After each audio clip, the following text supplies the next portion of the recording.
তোমরা যদি আমি নবীকে বেশি ভালোবাসতে চাও, তোমরা যদি আমি নবীর প্রতি প্রেম ভালোবাসা মহাব্বত বৃদ্ধি করতে চাও, তাহলে তোমরা 5টা আমল করো। সুবহানাল্লাহ।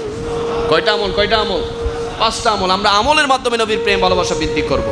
1 নম্বর, রাসূলুল্লাহ সাল্লাল্লাহু আলাইহি সাল্লাম বলছেন তোমরা প্রতি সোমবার রোজা রাখো। সুবহানাল্লাহ বলি না? আমি নবী নিজের সোমবার রোজা রাখতাম, তোমরা রোজা রাখো। আমার নবী মিলাদুন নবী করেছে কিভাবে? রোজার মাধ্যমে। সুবহানাল্লাহ বলি না? আর তারা বলে নবী নাকি মিলাদুন নবী, সাহাবায়ে কেরামরা নাকি মিলাদুন নবী করে নাই। আল্লাহর হাবিব সাল্লাল্লাহু আলাইহি সাল্লাম বলছে আমি নবী নিজে প্রতি সোমবার রোজা রাখি, তোমরাও প্রতি সোমবারে রোজা রাখো, এতে করে তোমাদের অন্তরে আমি নবীর প্রেম ভালোবাসা মহব্বত বৃদ্ধি পাবে। জুড়ে বলি না সুবহানাল্লাহ।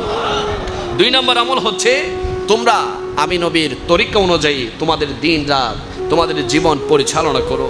কিভাবে আমি নবী ঘুম থেকে উঠতে বলেছি, কিভাবে আমি নবী ঘুমের থেকে ওঠার পরে কিভাবে ওয়াশরুমে যেতে বলেছি, ওয়াশরুম থেকে বের হতে বলেছি, এই পদ্ধতিগুলা তোমরা নিজেদের মধ্যে প্র্যাকটিস করো, এতে করে আমি নবীর প্রতি তোমাদের প্রেম ভালোবাসা বৃদ্ধি পাবে। জুড়ে বলি না সুবহানাল্লাহ। 3 নম্বর, রাসূলুল্লাহ সাল্লাল্লাহু আলাইহি সাল্লাম বলছেন আমি নবী তোমাদেরকে যে সমস্ত দোয়া শিখিয়েছি, নামাজের দোয়া, মোনাজাতের দোয়া, খাবার দোয়া, ঘুমের দোয়া, আছে না নাই? এই দোয়াগুলো তোমরা প্র্যাকটিস করো। সবসময় যদি এই দোয়াগুলো প্র্যাকটিস করতে পারো, আমি নবীর প্রতি প্রেম ভালোবাসা তোমাদের বৃদ্ধি পাবে। জোরে বলি না সুবহানাল্লাহ।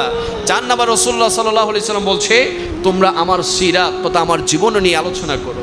আমি নবী কিভাবে উপদেশ দিয়েছি, কিভাবে সাহাবায়ে কেরামরা আমাকে ভালোবেসেছে, কিভাবে আমি যুদ্ধ করেছি, কিভাবে আমি রাষ্ট্র গঠন করেছি, কিভাবে আমি সমাজ ব্যবস্থা পরিচালনা করেছি, কিভাবে আমি মসজিদ পরিচালনা করেছি, কিভাবে মানুষের সাথে মানুষের সুসম্পর্ক আমি গড়ে ওঠানোর জন্য চেষ্টা করেছি।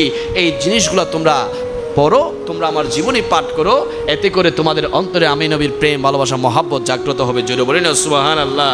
এবং সর্বশেষ 5 নম্বর আমল হচ্ছে তোমরা সারাক্ষণ সর্বক্ষণ আমি নবীর প্রতি দুরূদ শরীফ পড়ো। এই দুরূদ তোমার অন্তরে আমি নবীর প্রেম ভালোবাসা মহাব্বত জাগ্রত করবে। সুবহানাল্লাহ।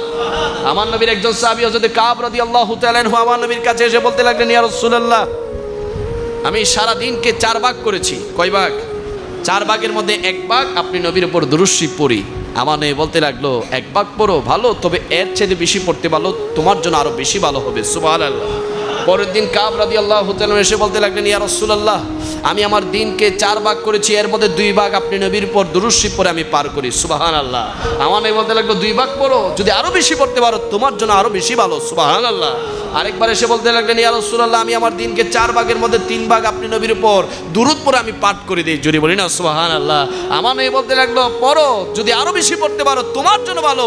আমার নবীর কাছে এসে কাব রাদিয়াল্লাহু তাআলা বলতে লাগলো ইয়া রাসূলুল্লাহ আমি নামাজ ছাড়া, আমার ঘুম ছাড়া, খাওয়া ছাড়া সর্বক্ষণ আপনি নবীর উপর আমি দুরূদ শরীফ পড়তে থাকি। আল্লাহ সুবহানাল্লাহ। এজন্য দুরূদ পড়বেন তো ইনশাআল্লাহ। আল্লাহ সুবহানাহু ওয়া তাআলা আমাদের এই সিনাকে নবীর প্রেম ভালোবাসা মহব্বত দিয়ে ভরপুর করে দিক। সকলে পড়ি আমিন। সবসময় নবীর উপর দুরূদ শরীফ পড়ার তৌফিক দান করে দিক। সকলে পড়ি আমিন।